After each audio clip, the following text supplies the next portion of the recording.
বিশ্বব্যাপী সমস্যা আৰু আৱৰ্জনাৰ সৃষ্টি কৰা প্লাষ্টিকক এতিয়া সম্ভাৱনাৰ ৰূপ দি মাজুলীৰ চিতাদাৰ চুকত গঢ়ি তুলিছে এক বিশেষ গৃহ। আপুনি মই সততে আৱৰ্জনা বুলি ভাবি ব্যৱহাৰ কৰা প্লাষ্টিকৰ বটলটো হয়তো য'ত ত'ত পেলাই দিওঁ, কিন্তু সেই পেলনীয়া প্লাষ্টিকৰ বটলটোকে অমৃত আৰু মম নামৰ এই দম্পতীয়ে বিশেষ কৌশল ব্যৱহাৰ কৰি জনসচেতনতা বৃদ্ধি কৰি এক ইতিবাচক কামত ব্যৱহাৰ কৰা পৰিলক্ষিত হৈছে। দম্পতীদ্বয়ে প্ৰথম অৱস্থাত গড়মূৰৰ স্থানীয় ৰাইজৰ মাজত এই পৰিকল্পনা সন্দৰ্ভত বৃহৎভাৱে কৈ ৰাইজৰ দ্বাৰাই সংগ্ৰহ কৰে বটলসমূহ, যাৰ বিনিময়ত তেখেতলোকক দিয়া হয় উচিত পাৰিতোষিক আৰু পুৰস্কাৰৰ পৰিৱৰ্তে এই প্ৰক্ৰিয়াৰ মূল লক্ষ্য আছিল প্লাষ্টিকমুক্ত এটি পৰিৱেশ গঢ়াৰ।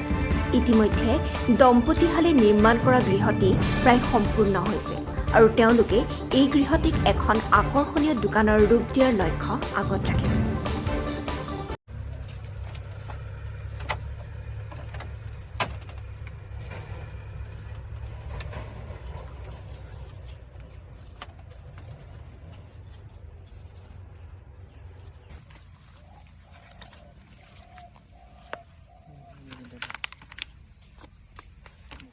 तो इनको कीजिए क्योंकि हमसे ज़्यादा इसकी सफलता इनके हाथों में है। इनकी कारीगरी ना होती तो हमारा यहाँ कुछ बनता ही नहीं। ये दिन रात इकट्ठा करते हैं ताकि ये सही रहे, और हम सताते भी तो बहुत हैं इनको। कब से मतलब ये बना रहे हैं आप लोग? ये दुकान तो शुरू हुआ था 1 जनवरी के 1 तारीख को मैं, मोमो और मेरे जो को फाउंडर है अमित, हम यही गारामोड़ मार्केट में गए और हर मार्केट के हर दुकान में हमने बोला है कि देखिए ऐसे बॉटल ब्रिक बनाया जाता है, बस प्लास्टिक बॉटल लेना है, जो भी यहाँ पे प्लास्टिक कचरा जमता है, घर में जो जमता है, आसपास में जो जमता है, उसी को बोतल के अंदर डालना है और एक लकड़ी की मदद से उसको टाइट करते रहना है। इतना टाइट होना चाहिए कि दबाने पे कोई हवा का प्रेशर ना हो। बहुत आसान है, सब लोगों ने 2-3 मिनट में सीख लिया। और उस दिन हमने बोला कि जनवरी के 15 तारीख को कंपटीशन ख़त्म होगा और जो 1st, 2nd, 3rd आएगा उनको तो हम पुरस्कार देंगे ही देंगे, लेकिन हर एक इंसान जो बॉटल ब्रिक बनाएगा, हर 1 लीटर के बॉटल में हम उनको 10 रुपये देंगे, हाफ लीटर बॉटल में 6 रुपये देंगे और 2 लीटर बॉटल में 20 रुपये देंगे। तो वो प्राइज़ उन्हें मिले ना मिले, बॉटल ब्रिक बनाने का लेबर वैल्यू उनको ज़रूर मिलेगा। तो बस लोग बहुत एक्साइटेड हो गए। 15 दिनों में उन्होंने बहुत सारे बॉटल ब्रिक बनाए, तब तकरीबन 450 बॉटल ब्रिक्स हमारे यहाँ हो गए। और हमने जनवरी 10 तारीख से ही कंस्ट्रक्शन का काम शुरू कर दिया था। मन था कि पूरा नेचुरल और माजुली के लोकल आर्ट को ध्यान में रख के ये गिफ्ट शॉप बनाया जाए, और यही ध्यान में रख के हमने बैम्बू का इस्तेमाल किया। गोपाल भैया हमारे यहाँ पे है, बहुत टैलेंटेड आर्टिसन है, वो डे 1 से स्क्रैच से ये बना रहे हैं और 3 दिन से हम लोग बॉटल ब्रिक इसमें घुसे हुए हैं, उनको इनकॉर्पोरेट कर रहे हैं यहाँ पे।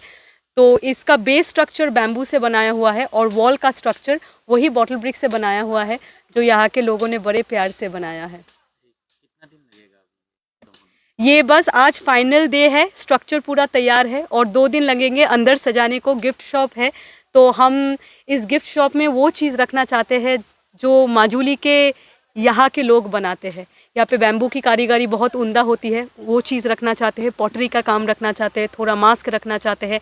डेफिनेटली इको फ्रेंडली कुछ और प्रोडक्ट्स होंगे, क्योंकि ये टूरिस्ट अट्रैक्टिव एरिया है, यहाँ पे बाहर के लोग भी आते हैं। हम उनको भी ये मौका देना चाहते हैं कि मार्केट में भी हो या यहीं पे भी हो, ऑल्टरनेटिव प्रोडक्ट्स है जो नेचर को हानि नहीं पहुंचाती, लेकिन हमारी दैनिक ज़िंदगी की ज़रूरत ज़रूर पूरी कर देती है। तो वो सब कुछ मिला के और 3 या 4 दिन में ये पूरा तैयार बन जाएगा। प्लास्टिक फ्री वर्ल्ड के लिए क्या मैसेज छोटा सा भेजना चाहूँगी। देखिए, ये पृथ्वी हमारी है और जिस तरह से हम चल रहे हैं, कभी कभी लगता है कि हम खुद ही अपने जगह में एलियन बन चुके हैं। धरती हमारी है, साफ रखने की जिम्मेदारी भी हमारी है, क्योंकि प्लास्टिक फ्री के लिए जो आप लोग ये कर रहे हैं, कब से करें और क्या मतलब कितना दिन लगेगा ये? देखिए, इंडिविजुअली तो हम लोग का एफर्ट बहुत सालों से चल रहा है, लेकिन एज अ ट्रस्ट हम लोग फ़िलहाल ही हम लोग का उत्पत्ति हुआ है अबाउट 2 years, 1 to 2 years। तो तब से हम लोग का दृढ़ एक कोशिश है कि प्लास्टिक का जितना वेस्ट है उसको हम इजीली टैकल कर पाए, संभाल पाए। तो बॉटल ब्रिक का जो कॉन्सेप्ट है वो यही है कि हमारे घर के सामने आस पड़ोस में जो प्लास्टिक का बॉटल्स मिलता है उसके अंदर जो डेड प्लास्टिक है जिसका बेसिकली कोई रिसाइकलिंग वैल्यू नहीं है, उस डेड प्लास्टिक को हम एम्प्टी बॉटल्स के अंदर भर के बॉटल ब्रिक्स बनाते हैं। तो ये बॉटल ब्रिक्स बनाने के बाद इसको हम यूज़ कर सकते हैं कंस्ट्रक्शंस के लिए। जैसे देखिए यहाँ पे लगाया हुआ है, तो हम यहाँ पे बैम्बू के साथ बॉटल ब्रिक्स यूज़ किए हैं।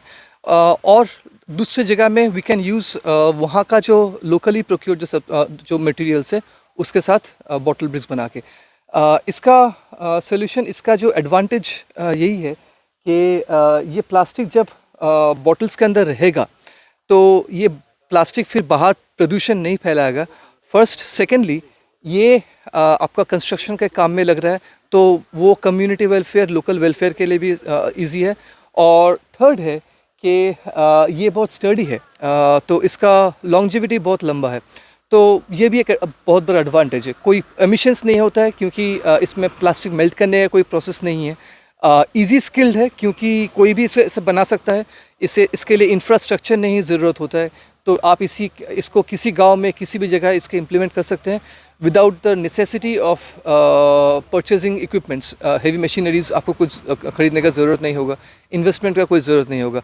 सिर्फ एक ही बात है यहाँ पे, हम लोग जब बॉटल ब्रिक्स बनाते हैं हम कोशिश करते हैं कि यहाँ के जो लोग हैं जो अपने टाइम दे रहे हैं ये बॉटल ब्रिक्स बनाने के लिए, ये प्लास्टिक कचरा यहाँ से उठाने के लिए, तो हम इन्हें रेम्यूनरेट करते हैं। तो ग्रीन एमओ हमारा जो ट्रस्ट है, तो हम एक कैंपेन रन कर रहे हैं, उसका नाम है बॉटल ब्रिक कैंपेन।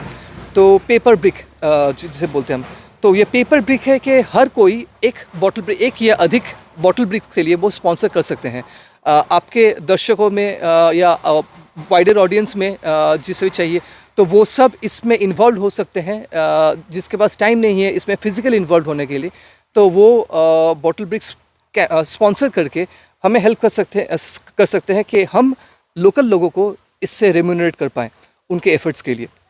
तो हमारा ऑर्गेनाइजेशन का वेबसाइट भी है greenamo.org, इंस्टाग्राम हैंडल भी है green_। प्लास्टिक फ्री वर्ल्ड के लिए क्या मैसेज है?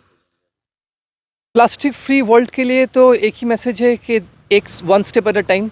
हम पहले तो शुरू कर सकते हैं कि कमाना, जितना कम प्लास्टिक हो सके हम यूज़ करेंगे। उसके साथ जितना प्लास्टिक हम यूज़ कर रहे हैं थोड़ा केयरफुली, सावधानी से हम यूज़ करें। उसे इस्तेमाल करने के बाद उसे ऐसे वैसे ना फेंक दें, क्योंकि ये एक प्लास्टिक जो इस्तेमाल करने के लिए हमें लगता है कुछ ही मिनट, उसे ये धरती में वो रह जाता है 400-500 साल, हज़ारों साल, और वो प्रदूषण फैलाती रहती है। तो हम थोड़ा सा सावधानी भर के जब प्लास्टिक यूज़ कर रहे हैं, जब जहाँ पे रिप्लेस हो सकता है वहाँ पे कोशिश करें कि क्लॉथ बैग या दूसरा कुछ मटेरियल्स यूज़ करने के लिए कपड़े का या लीफ का पैकिंग यूज़ करें। तो जहाँ पे एकदम पॉसिबल नहीं है, जहाँ पे प्लास्टिक लेना ही है, तो फिर यूज़ करने के बाद अगर हम इनको प्लास्टिक बॉटल के अंदर भर के रख सकें या अच्छे से रिसाइकलिंग अपसाइकलिंग वैल्यू दे सकें, तो फिर शायद हमारा प्रॉब्लम बहुत कम हो जाएगा। और एक बहुत बड़ा प्रॉब्लम है, ऐसे प्लास्टिक लेकर नहीं, लेकिन प्लास्टिक के अंदर खाना फेंकने का हमारा जो आदत है, प्लास्टिक और वेट वेस्ट एक साथ हम कभी अगर फेंकेंगे तो तब वो वेट वेस्ट भी ख़राब हो जाता है और वो प्लास्टिक का भी कोई वैल्यू नहीं रहता है। ये विनती है सबसे कि आप जब वेस्ट मैनेज कर रहे हैं अपना तो प्लास्टिक और खाना अलग से फेंकिए, तो फिर जो आपका कचरा जो साफ़ कर रहे हैं उसके लिए भी थोड़ा सा सुविधा हो जाए, और फिर उस कचरे से फिर किसी का बीमारी ना फैले।